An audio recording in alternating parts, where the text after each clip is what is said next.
I hope you guys aren't getting tired of me. This is my second video today and my fifth video this week. But there's an awful lot going on. This morning, or early this afternoon, I really can't remember which, I got an email from Gregg and he told me, hey, you might want to take a look at B&H because on B&H's website they have the Canon 1DX Mark III.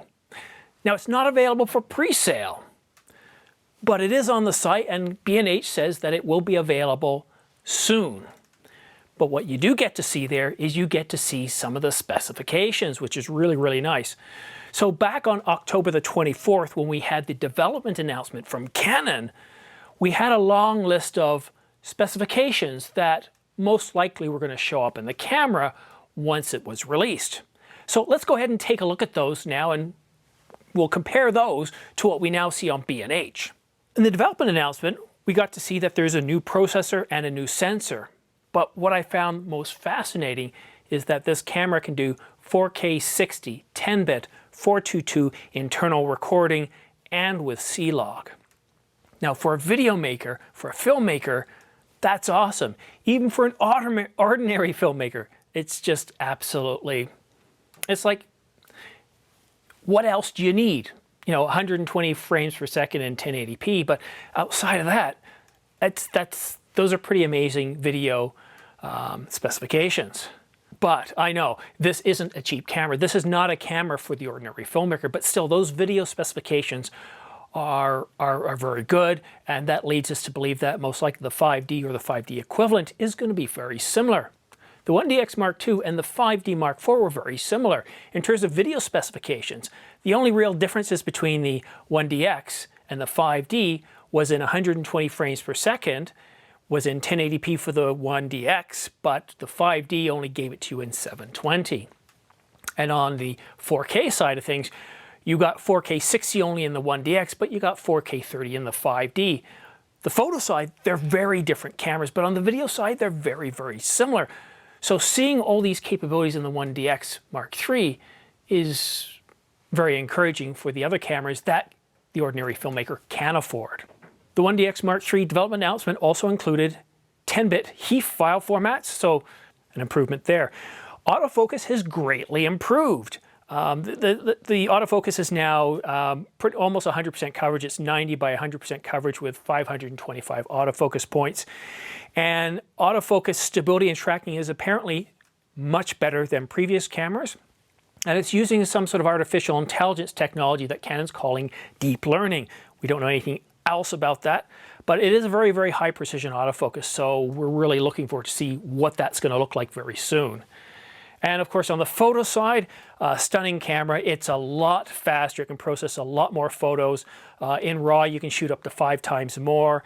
Optical viewfinder, you can get 16 frames a second, and live view shooting, 20 frames a second. The dual CF Express card slots, those aren't cheap, but it is truly amazing. So that's kind of a bit of a refresh of what the development announcement talked about. Now let's take a look at what the specifications are on B&H's website. So you can see very similar. Yes, we know it's a Canon EF mount. It's the full frame. If you were thinking, well, shouldn't it be the RF mount? No, that's the mirrorless. So the 1DX Mark III is a DSLR. It is a full frame sensor. We really don't know the megapixels right now. We're speculating it's going to be somewhere between 21 and 24. In terms of image formats, we have, oh, JPEG is back. Look at that. So we have JPEG, HEIF, and RAW. So we have 3 different options here. And the bit depth is 8-bit. That would be JPEG, 10-bit, which is HEIF, and then 14-bit, which is RAW. Continuous shooting, 16 frames per second, same mechanical shutter with optical viewfinder, and 20 frames per second mechanical or electronic shutter during live view. So nothing's changed there. Auto and manual focus, no real details there. And it's still got the 525 phase detect autofocus points. Video recording, this is kind of the really cool stuff. It's got 422 10-bit, 4K 60 frames per second, so no surprises there. Dual card slot, CF Express, GPS. So there's really no difference between what was in the development announcement and what we're seeing here in the specifications. Now granted, it's very light on detail. There's a ton of questions on B&H's website, and every single question is pretty well answered with, we don't have that information from Canon at this point. Is the cripple hammer going to strike? Or, as I said in my previous video, how much is that cripple hammer going to strike?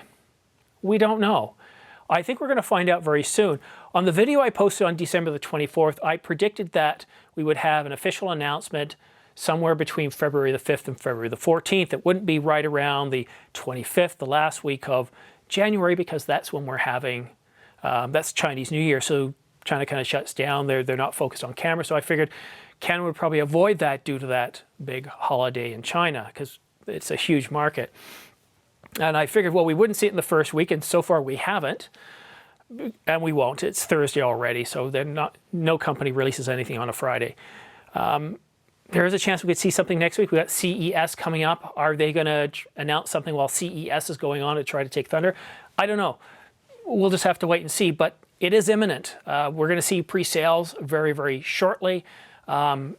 On the B&H website, if you go ahead and put in your email address, they will notify you when the camera is available for purchase. So yeah, we're getting very, very close. We're going to see many more announcements in the next month or two from Canon, Sony, Fuji. Who have I left out? Panasonic, Canon, Sony, Fuji. I think that's about it.